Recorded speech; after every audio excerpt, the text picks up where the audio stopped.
بسم الله الرحمن الرحيم.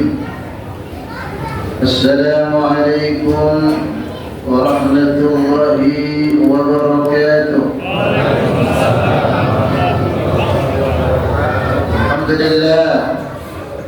الحمد لله رب العالمين، والصلاة والسلام على نبينا محمد وعلى آله وصحبه أجمعين. Hadirin ma'asyiral muslimin wal muslimat, segenap jamaah, bapak-bapak, kemudian ibu-ibu dan juga adik-adik remaja sekalian yang semoga seluruhnya senantiasa diberkahi, dirahmati dan disehatkan Allah Subhanahu wa taala. Alhamdulillah, kita bersyukur kepada Allah Subhanahu wa taala. Allah izinkan kita bisa berjumpa dengan bulan Ramadan di tahun ini, dan tidak terasa sekarang kita sudah memasuki malam ke-8. Kita sudah tarawih 8 kali dan sudah puasa 7 hari. Nah, semoga seluruh rangkaian ibadah kita ini dari awal bulan Ramadan sampai malam ke-8 ini, semoga seluruhnya diterima Allah Subhanahu wa taala, menjadi pemberat timbangan kebaikan kita dan menjadi wasilah kita untuk bisa masuk ke dalam surganya Allah Subhanahu wa taala. Amin ya rabbal alamin. Kemudian salawat dan salam mari kita sampaikan selalu kepada suri teladan kita, baginda Nabi besar Muhammad sallallahu alaihi wasallam. Semoga kita semua dan juga seluruh keluarga kita nanti diakui oleh baginda Nabi sebagai umatnya, mendapatkan syafaat beliau, dan semoga nanti kita diizinkan Allah bisa memandang, melihat wajah beliau di surganya Allah Subhanahu wa taala. Amin ya rabbal alamin. Hadirin ma'asyiral muslimin wa zumratul mu'minin, hafizakumullah. Setiap kita tentu ingin menjadi hamba yang terbaik menurut Allah Subhanahu wa taala, dan juga menjadi hamba terbaik menurut Rasulullah sallallahu alaihi wasallam. Maka hadirin wal hadirat, Bapak Ibu sekalian, kira-kira siapa saja atau orang yang model seperti apa yang menjadi hamba-hamba terbaik menurut Allah dan juga menurut Rasulullah sallallahu alaihi wasallam? Yang pertama, hadirin sekalian wal hadirat, orang yang terbaik yang menurut Allah ataupun versi Allah Subhanahu wa taala, yang nomor satu atau yang pertama adalah mereka-mereka yang amanu wa amilus shalihat. Mereka-mereka yang beriman kemudian memegang teguh keimanannya, tidak dicampur dengan kesyirikan, wa amilus shalihat, dan di sepanjang hidupnya mereka mengisi sisa hidupnya dengan berbagai amal soleh. Nah, orang yang model begini, Bapak Ibu sekalian, itu adalah orang yang terbaik, makhluk yang terbaik di alam semesta ini. Hal itu disampaikan oleh Allah di surat Al-Bayyinah. Kata Allah Subhanahu wa taala, innal ladzina amanu wa amilus shalihat ulaika hum khairul bariyah. Sesungguhnya orang-orang yang beriman, yang teguh keimanannya dan banyak melakukan amal soleh, kebaikan, mereka itulah, kata Allah, khairul bariyah, sebaik-baik ciptaanku. Nah, maka semoga kita hadir di sini tadi dari mulai terbit fajar sampai tadi terbenam matahari kita puasa, tidak lama jeda sebentar kita hadir lagi ke rumah Allah melaksanakan sholat berjamaah isya dan tarawih. Semoga semua itu menjadi bagian dari amal soleh kita, sehingga kita ini menjadi khairul bariyah, menjadi salah satu makhluk Allah yang terbaik menurut Allah Subhanahu wa taala. Nah, ini yang pertama, hadirin sekalian. Yang kedua, hamba Allah yang terbaik itu, yang kedua adalah mereka-mereka yang hidupnya itu ya alhamdulillah diberikan kelapangan oleh Allah, diberikan kecukupan, diberikan sarana prasarana daya dukung yang memadai. Hidupnya luar biasa ya, bahkan boleh dibilang baik, sejahtera. Tapi semua kelebihannya itu, semua daya dukungnya itu ya, itu tidak membuatnya lupa dengan Allah Subhanahu wa Ta'ala. Justru membuat dia semakin bersyukur, semakin tunduk dan semakin taat kepada Allah Subhanahu wa Ta'ala. Nah, orang yang model begini itu orang terbaik. Nah, contohnya di dalam Quran ada contohnya. Di dalam Quran contohnya Nabi Sulaiman alaihi salam. Nabi Sulaiman itu ya Nabi, ya Rasul, ya Raja, ya Sultan. Nabi Sulaiman itu ya Nabi, ya Rasul, ya Sultan. Kepala negara beliau. Ya, nggak usah ditanya fasilitasnya, semuanya punya beliau. Ya, selain itu fisiknya kuat, ya, badannya prima, ya, tidak sakit-sakitan, luar biasa. Bahkan tentara beliau, ya. Kalau di Indonesia kan tentaranya darat, laut, udara, udah segitu aja. Tapi kalau Nabi Sulaiman, pasukannya itu ada manusia, ada hewan-hewan, bahkan kalangan bangsa jin itu ada divisi tentara jin di bawah dari Sulaiman. Kalau Indonesia nggak ada kayaknya. Ada nggak kementerian jin gitu? Nggak ada ya. Coba cari ya. Gitu.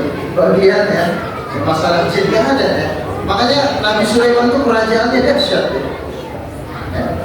Dan semua kelebihannya itu hadirin sekalian justru membuat beliau semakin merasa kerdil di hadapan Allah, merasa semakin bersyukur pada Allah, sehingga ya akhirnya Allah Subhanahu wa Ta'ala memuji Sulaiman. Kata Allah, wa wahabna li Dawud Sulaiman, dan telah kami anugerahi untuk hambaku Dawud seorang putra yang baik namanya Sulaiman. Kata Allah, nikmal abdu, dialah sebaik-baik hambaku. Jadi Allah memuji, dialah Sulaiman ini adalah potret, adalah contoh sebaik-baik hambaku. Innahu awwab, sesungguhnya dia Sulaiman itu orangnya sangat taat pada Allah Subhanahu wa Ta'ala.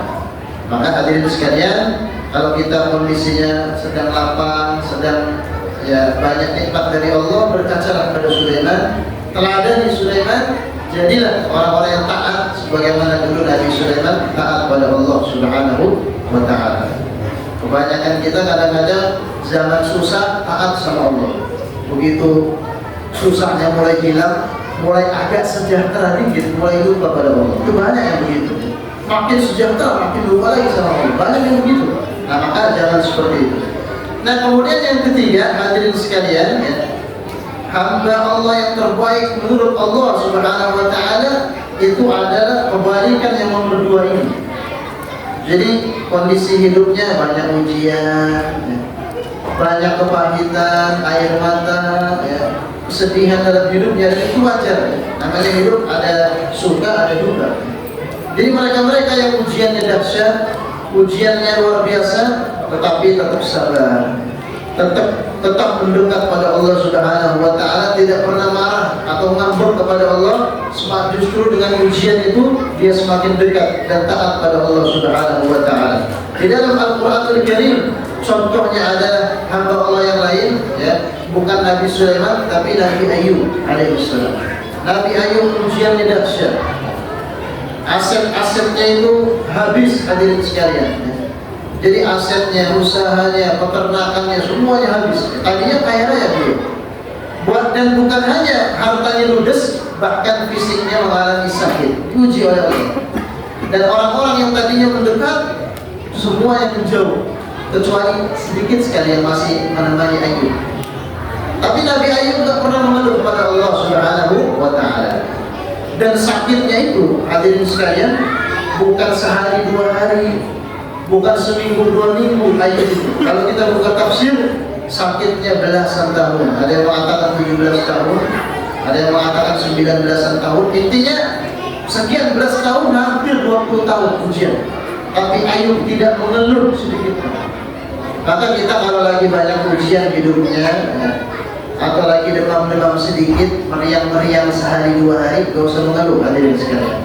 Contohnya Nabi Ayub, ujiannya belasan tahun, tapi tetap sabar, tetap taat pada Allah Subhanahu wa taala. Nah, orang seperti ini orang terbaik. Makanya Allah memuji Ayub. Kata Allah, "Inna wajadnahu sabira." Sesungguhnya kami telah memuji Ayub dan ternyata hasilnya kami melihat Ayub itu orang yang sabar, kata Allah. Ni'mal abdu, dialah contoh sebaik-baik hamba-Ku, innahu awwab. Sesungguhnya Ayub itu orang yang sangat taat pada Allah Subhanahu wa taala. Nah, semoga kita semua yang mungkin saat ini sedang diuji bisa berkaca pada Ayub, ya. Kalau Ayub saja yang sedahsyat itu ujiannya tidak mengeluh, maka kita yang ujiannya cuma ujian-ujian recehan, hadirin sekalian, mari kita bersabar. Semoga menjadi hamba terbaik menurut Allah Subhanahu wa taala. Nah, dua lagi, ya, cukup 5 aja, ya. Orang yang terbaik sekarang versi Rasulullah, ya, adalah yang bermanfaat bagi manusia lain, bagi hamba Allah yang lain. Kata Nabi, khairun nas anfa'uhum linnas. Sebaik-baik manusia, kata Nabi, yang punya nilai manfaat bagi manusia lain.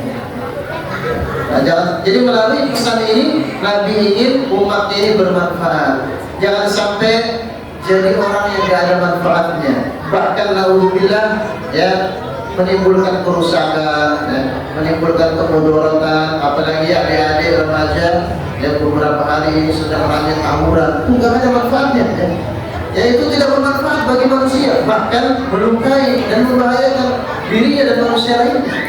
Nah, orang seperti ini bukan yang terbaik, tapi yang terbaik adalah yang kehadirannya itu memberi manfaat, dan manfaatnya di bidang apapun, ya, yang Allah mudahkan, ya. Karena potensi Allah berikan beda-beda. Yang penting intinya Nabi ingin, ya, umat Islam ini, ya, dari semua kalangan harus punya manfaat. Orang-orang yang bermanfaat seperti ini itu adalah orang terbaik menurut Rasulullah Shallallahu Alaihi Wasallam. Nah, yang terakhir, Bapak Ibu sekalian, orang yang terbaik menurut Rasulullah Shallallahu Alaihi Wasallam adalah khairukum man ta'allama al-Qur'ana wa 'allamahu.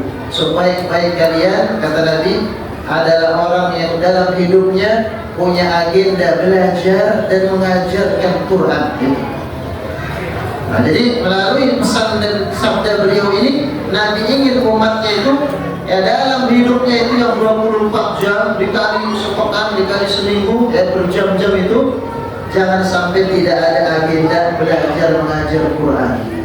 Nah, jadi kalau kita merasa bacaan Qurannya error, ya, huruf-huruf Al-Quran masih belepotan, kadang-kadang lupa, maka belajarlah Al-Quran, belajar kepada guru yang baik, yang terpercaya. Karena ketika seseorang belajar, dia masuk ke dalam lingkaran kebaikan. Atau kalau dia sudah mahir, bahkan sudah dapat rekomendasi dari gurunya, maka dia mengajar. Nah, orang yang belajar dan mengajar begini, yang diajarkan Al-Quran, maka kedua-duanya masuk dalam lingkaran kebaikan, dan kebaikan itu dijanjikan oleh Rasulullah Sallallahu Alaihi Wasallam. Jadi kita kalau nggak belajar, ya mengajar. Hadirin sekalian, itu pengennya Nabi. Jangan sampai kita menjadi orang yang belajar enggak, ngajar enggak. Akhirnya yang enggak jadinya. Kenapa? Karena belajar enggak, ngajar enggak. Nah, Nabi tidak ingin, ya, ada opsi ketiga. Pokoknya kamu kalau belum bisa mengajar, belajar. Itu maksud Nabi. Tapi kalau sudah bisa, sudah mahir, sudah mumpuni, sudah ada lisensi, rekomendasi, mengajar.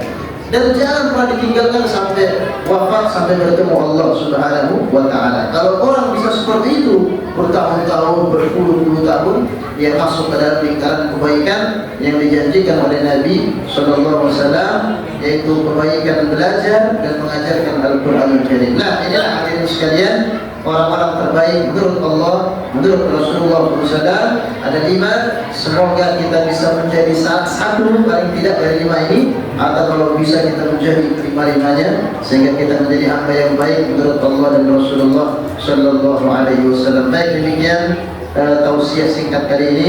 Kurang lebihnya mohon maaf. Wassalamualaikum warahmatullahi wabarakatuh.